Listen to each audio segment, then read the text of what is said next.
Hello മക്കൾസേ, സ്കൂളുകളൊക്കെ തുറന്ന് പാഠഭാഗങ്ങൾ പഠിച്ചുകൊണ്ടിരിക്കുന്ന ഒരു സമയത്താണ് ഇപ്പോൾ നിങ്ങളെല്ലാവരും. ഓരോ ദിവസം കഴിയും തോറും പാഠഭാഗങ്ങളുടെ കണ്ടന്റ് ഇങ്ങനെ കൂടി വരുമ്പോൾ നിങ്ങൾക്ക് പഠിക്കുന്നതിൻ്റെ ഒരു ഭാരം കൂടി വരികയാണ്. അതിൻ്റെ ഇടയിൽ ചില മക്കൾസൊക്കെ എന്ത് ചെയ്യുന്നു, വീട്ടിൽ നിന്ന് പുസ്തകം വായിക്കുന്ന സമയത്ത് അവരെന്ത് ചെയ്യും, അറിയാതെ മനസ്സൊന്നും ഇങ്ങനെ വ്യതിചലിച്ചു പോകും. എന്നിട്ട് ഇങ്ങനെ ചിന്തിക്കും, നല്ല ഉഷാറായി പഠിക്കുന്ന കുട്ടികളൊക്കെ എങ്ങനെയായിരിക്കും പഠിക്കുക, അവരെത്ര സമയത്തോളം പഠിക്കും. ഇങ്ങനെ ചിന്തിച്ച് കുറേ സമയം അങ്ങനെ വേസ്റ്റ് ആയി പോകും. ആ സമയത്തോളം ചിലപ്പോൾ പിന്നിൽ നിന്ന് അമ്മ വിളിക്കുക, മോനെ ഭക്ഷണം കഴിക്കാനായി, പെട്ടെന്ന് ഭക്ഷണം കഴിച്ചോ.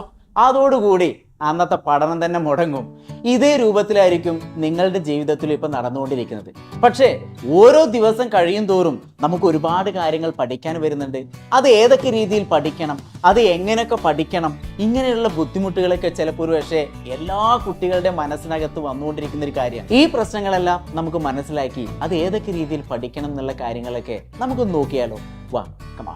നിങ്ങളുടെ വീട്ടിലെത്തിക്കഴിഞ്ഞാൽ സ്വാഭാവികമായിട്ടും ഏറ്റവും കൂടുതൽ സമയം ചെലവഴിക്കുന്നത് നിങ്ങളുടെ റൂമിൽ തന്നെ ആയിരിക്കും. അപ്പോൾ ഈ റൂമിനകത്ത് നിങ്ങൾക്ക് ഓരോ ഭാഗങ്ങളും നിങ്ങൾക്ക് എങ്ങനെ ഒരു പഠന അന്തരീക്ഷമാക്കി മാറ്റാം എന്നുള്ളൊരു മെത്തേഡുമായിട്ടാണ് ഞാനിപ്പോൾ നിങ്ങളുടെ മുന്നിലെത്തിയിരിക്കുന്നത്. മക്കളെ, നമ്മുടെ റൂമിനകത്ത് ഇതേപോലെ ഏറ്റവും ബുദ്ധിമുട്ട്, നിങ്ങൾക്ക് പഠിക്കാൻ ഏറ്റവും ബുദ്ധിമുട്ടുള്ള ഇക്വേഷൻ എന്ത് ചെയ്യുക, ഇതേപോലെ കണ്ണാടിയിൽ ഇങ്ങനെ എഴുതി ഒട്ടിച്ചു വെക്കുക. ഇതെന്തിനാന്ന് ചോദിച്ചാൽ, നിങ്ങൾ റൂമിലേക്ക് എത്തിക്കഴിഞ്ഞാൽ ആദ്യം നിങ്ങൾ എന്താ ശ്രദ്ധിക്കുക, ജസ്റ്റ് കണ്ണാടി ഒന്ന് ഇങ്ങനെ നോക്കൂ അല്ലേ. ആ നോക്കുന്ന സമയത്ത് നിങ്ങൾ അറിയാതെ ഒന്ന് വായിക്കും. പിന്നെ കടന്നുറങ്ങിക്കഴിഞ്ഞാലോ, ഉറങ്ങി എഴുന്നേറ്റ് കഴിഞ്ഞാൽ വീണ്ടും എന്ത് ചെയ്യുന്നു, ഇതേപോലെ കണ്ണാടിയിലേക്ക് നോക്കും. അപ്പോൾ ഓരോ ഇക്വേഷൻ എന്തെയും നമ്മളിങ്ങനെ വായിച്ചുകൊണ്ടേയിരിക്കും. അങ്ങനെ ഒരു ദിവസം തന്നെ നിങ്ങൾ എത്ര പ്രാവശ്യം കണ്ണാടിയിലേക്ക് നോക്കും, നിങ്ങളൊന്ന് ചിന്തിച്ച് നോക്കൂ. ആ സമയങ്ങളൊക്കെ നിങ്ങൾ അറിയാതെ ഇതിങ്ങനെ വായിക്കും. ഇങ്ങനെ വായിക്കുന്നതിൻ്റെ ഒരു ഫലമായിട്ട് ഇതൊക്കെ നമ്മളെ മനസ്സിനകത്ത് എന്ത് ചെയ്യുന്നു, അങ്ങനെ സ്റ്റോർ ചെയ്ത് വെക്കും. പിന്നീട് നിങ്ങൾക്ക് വേറെ എവിടുന്ന് ഒരു കണ്ണാടി കണ്ടു കഴിഞ്ഞാലും നിങ്ങളുടെ മനസ്സിലേക്ക് ആദ്യം ഓടിയെത്തുക ഇതേപോലുള്ള ബുദ്ധിമുട്ടുള്ള ഇക്വേഷനുകളായിരിക്കും. ഞാനിപ്പോൾ എന്തിനാണ് ഈ സ്വിച്ച് ഓൺ ആക്കിയെന്ന് അറിയോ? നിങ്ങൾ റൂമിനകത്തും ഇതേപോലെ ഒരു സ്വിച്ച് ബോർഡ് ഉണ്ടായിരിക്കും. പക്ഷെ ഒരു സ്വിച്ച് ഓൺ ആക്കാൻ വളരെ മൈന്യൂട്ട് സെക്കൻഡുകൾക്ക് മാത്രമേ നിങ്ങൾ ഇവിടെ സമയം ചെലവഴിക്കുള്ളൂ. പക്ഷേ ഈ ഒരു സമയം കൂടും നിങ്ങൾക്ക് എന്ത് ചെയ്യാം, പഠനത്തിലേക്ക് മാറ്റാം. എങ്ങനെയെന്നല്ലേ, ഇതാ നോക്കൂ.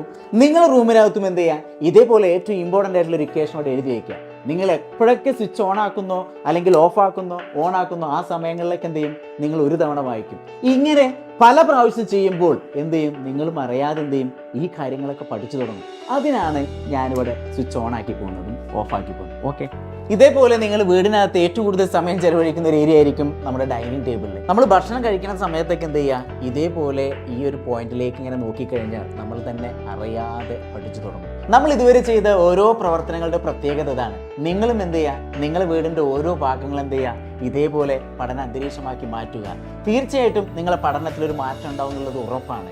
ഇനി എന്തെങ്കിലും മാറ്റങ്ങൾ വന്നിട്ടുണ്ടെങ്കിൽ നിങ്ങൾ എന്ത് ചെയ്യുക, ഈ വീഡിയോയുടെ താഴെയുള്ള കമൻറ്റ് ബോക്സിൽ എന്ത് ചെയ്യുക, ആ മാറ്റങ്ങളൊന്ന് രേഖപ്പെടുത്തുക. അപ്പോൾ നമുക്ക് ഇനിയും എന്ത് ചെയ്യാം, ഇതുപോലുള്ള മറ്റു വീഡിയോ ആയിട്ട് വീണ്ടും കണ്ടുമുട്ടാം. ഓക്കേടാ.